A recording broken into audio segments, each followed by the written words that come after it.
था भैया थोड़ा सा कॉर्ड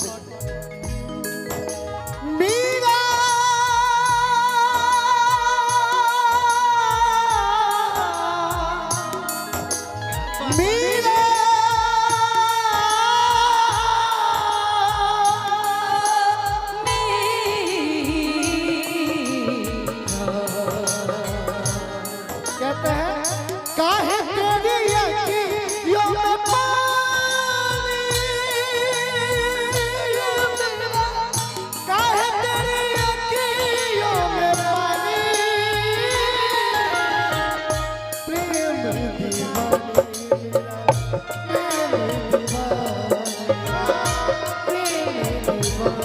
मेरा, लेकिन इसी गीत को हमने के भोजपुरी में बड़ा सुंदर बाबा एगो कहावत था, कहे कैल बलनु हो, कहे कैल बलनु हो गवनवा दे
बरसों बीत गए हमको मिले बिछड़े, बिजुली बनकर गगन में चमके बीते समय की रेखा, तुमको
आप बड़ा प्यारा हिंदी गाती हैं और मैं आपको सुनता भी हूँ, लेकिन यही बात में हमने के छपरा जिला के लड़का आप भोजपुरी अंदाज में कहीं अजीत भैया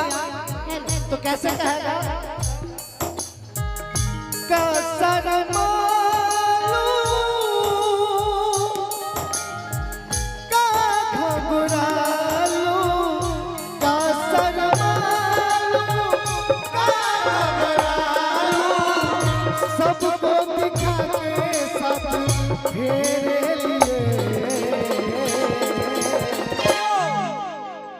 कि क्या शर्मा लूं ना घबरा लूं,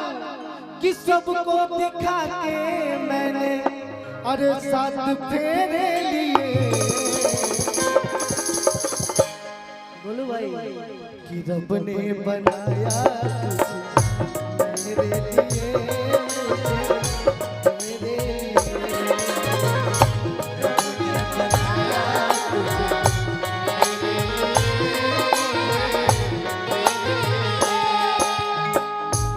और एक लास्ट लाइन में क्या है दिल दीवाने,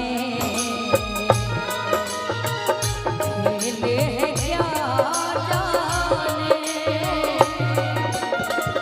दर्द भरा है गीत कहाँ से इन होठों में कहीं भूल गया तू हम नहीं भूले, भूल गया तू हम नहीं भूले, मुझको याद जरा फिर भी मेरा फिर भी मेरा मन प्यासा। असगर भैया दीवाना बना के सपना देखा के,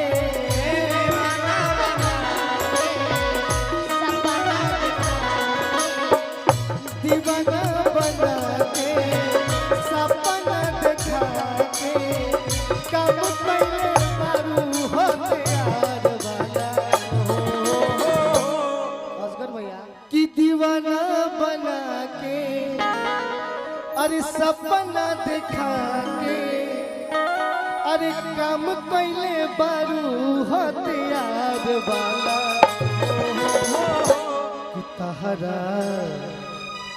कि तहरा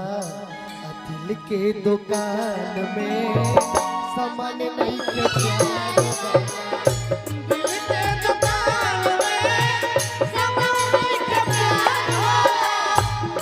के दुकान में सामान नहीं के प्यार वाला,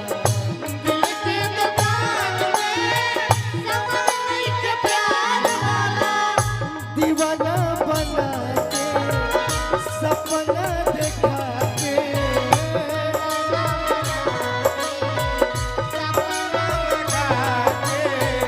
दीवाना बना के सपना देखा के, काम पहले बारू होते यार वाला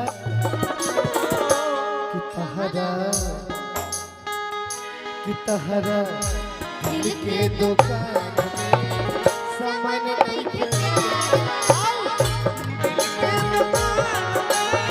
बोली बोली